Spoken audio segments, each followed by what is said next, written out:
Selon le think tank américain Pew Research, dans le monde, il y a 5,8 milliards de croyants, dont 2,2 milliards de chrétiens, 1,6 milliard de musulmans et 1 milliard d'hindouistes. Et n'oublions pas les 1,1 milliard de non-croyants, qui représentent 16% de la population mondiale. Ces non-croyants sont généralement considérés comme athées. Mais pour la psychologue et écrivain Valérie Tarico, du site américain Alternet, il y en a plusieurs types, et elle les a d'ailleurs répertoriés. Par exemple, les athées sont ceux qui nient l'existence de Dieu. Les antithéistes, eux, considèrent la religion comme dangereuse. Les agnostiques estiment qu'on ne peut pas savoir si Dieu existe ou non. Et les humanistes cherchent à promouvoir le bien-être général par la compassion et l'égalité. Selon une autre étude récente de Pew Research, les persécutions des minorités religieuses dans le monde sont en augmentation depuis 6 ans. Et les athées se retrouvent également concernés par les menaces et les incompréhensions.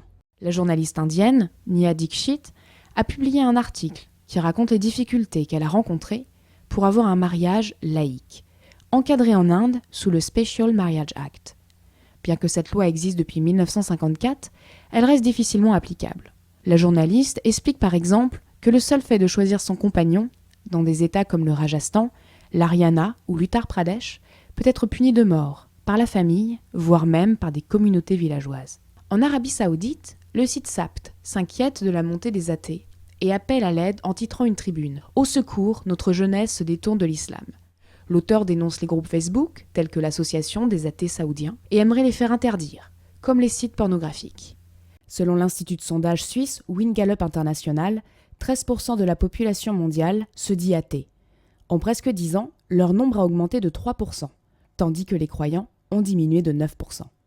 Par exemple, aux États-Unis, en 1958, 82% des Américains pensaient que la religion pouvait répondre à leurs problèmes. Aujourd'hui, ils ne sont plus que 57% à le penser. Et 30% considèrent la religion comme vieux jeu et déconnectée du monde contemporain. Aujourd'hui, si l'athéisme était une religion, elle serait la 4e. Et certains fervents athées organisent d'ailleurs leurs propres messes dans 9 pays du monde. C'est le cas de la France, du Royaume-Uni ou même de l'Allemagne. Dans l'hebdomadaire britannique The Spectator, le journaliste Andrew Watts a assisté à l'une de ces messes laïques. Il explique qu'elles permettent notamment aux non-croyants de se rencontrer. Pour en savoir plus, retrouvez Courrier International, athées, leur chemin de croix.